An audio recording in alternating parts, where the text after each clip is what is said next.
are the Lord's agents in the work of salvation and exaltation that will prevent the whole earth from being smitten with a curse. Elder Bednar made that statement in his General Conference address entitled, "The Hearts of the Children Shall Turn." He was referring to a curse that should come if the hearts of the children do not turn to their fathers. That talk was specifically addressing the youth in 2011. That was 3 years ago. He was talking directly to us. Our hearts must turn to our fathers. They need us as much as we need them. Fortunately, that commandment to save our dead is not as daunting as you might think. We can be agents in the work of salvation and exaltation by indexing. This semester, I was enrolled in a family history class and did a great deal of indexing this past year. Today, I want to talk to you about the sacred role that indexing plays in these latter days and how you can be a part of that role. But first, why do family history research? Well, Peter explains in 1 Peter 4:6 that the dead are preached the gospel in the next life so that they might be judged according to men in the flesh. But this is as far as they can go. All they can do is learn about and accept the gospel. But they cannot perform ordinances for themselves because they no longer have a body. We do have a body and can perform those ordinances for them as a proxy. But that work cannot be done unless we can uniquely identify our ancestors in the next life.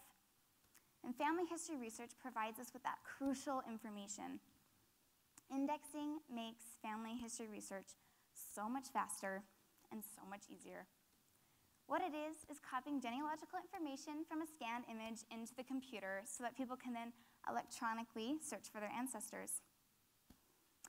As Elder Bednar mentions, your fingers have been trained to text and to tweet to accelerate the work of the Lord, not just to communicate quickly with your friends.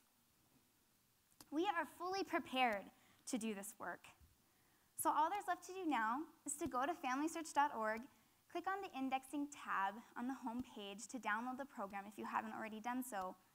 Then you just open the program and log in with your LDS account information to get started. For those of us who are beginners or feeling slightly inexperienced with family history research, indexing is the perfect place to start. All it is copying information. And as a plus, multiple people do the same project, including an expert, so it's not the end of the world if your translation of someone's handwriting isn't perfect. Now, indexing may seem tedious, and although it can be, it doesn't have to be. You can get your friends involved and play games like who can find the weirdest name or who can find the largest family. I personally listen to music while I index because that's more enjoyable for me. Just don't let anything get in your way, because this is important and a commandment from God. We are helping the Lord's work progress. I have seen the blessings of indexing just in my own family. My mom also does a great deal of family history research and was researching my great-great-great-grandparents. The wife had passed away first, followed by the husband, but no one knew what happened to the children.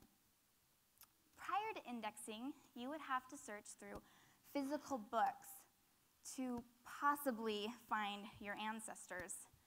But thanks to people like you, the 1880 census was indexed, and we were able to find those two children living with their aunt. Now, not only was this the wife's sister, so there's a completely different surname, but they were living in a different state. It would have literally taken us years to find them, if we found them at all. But because of indexing, we were able to find our ancestors within minutes and eventually do their temple work to bless their lives. We too can bless the lives of other people and our own lives for the joy of serving others. I calculated from my own experience that it takes about a minute to enter in all the information for one person into the computer. And although that may seem maybe a little on the slow side, if we were, of all of us in here, assuming there's about 500 of you, were to index just 10 minutes a week, we could index 20,000 names in just 1 month. That is 20,000 of our brothers and sisters who are depending on us for their exaltation. So, I challenge you to do just that. Take time out of your week for the next month to index for just 10 minutes. This is a Sunday-approved activity, so after your Sunday nap, you can do some indexing, because indexing is a vital part of family history research, and thus a vital part of the plan of happiness. Luckily for you, it's easy to do. And if we do it, we will be able to help our brothers and sisters receive the blessings of exaltation. As it reads in Doctrine and Covenants 18:16, and now, if your joy should be great with the one soul that you have brought unto me, how great shall be your joy if you should bring many souls unto me.